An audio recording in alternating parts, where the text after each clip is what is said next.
Hang on. Teka, mukhang Going safety. safe, yeah. Short rail, hoping to make this 3. Ingat sa scratch ulit. Ayun. 3, tinamaan. Might he be going defensive on this? Yes, so yan na nga. So this is... hindi pala kitang-kita yon. So another Buti may 7. safety shot. They are taking the 2-rail approach.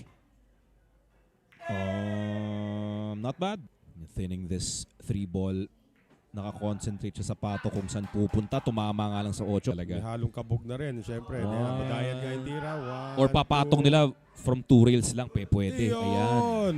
Rinse and repeat, ika nga. Yes. Ayan. But again, how do you land on this from the short rail? Yun na naman gusto nila mangyari. Daplisan lang itong tres, just like that. Kahit kita, okay lang. Na si Kyle Sasa Pogi-Pogi. Yan. Let's see. Hindi, malipis eh. May kita pala, may kita. 3 ball yung kailangan niyang ilagay doon. Yeah, ito, between the 3 Pato, and the 6. pato sa 5. Yan. Ayan. 2 rails to hit that red.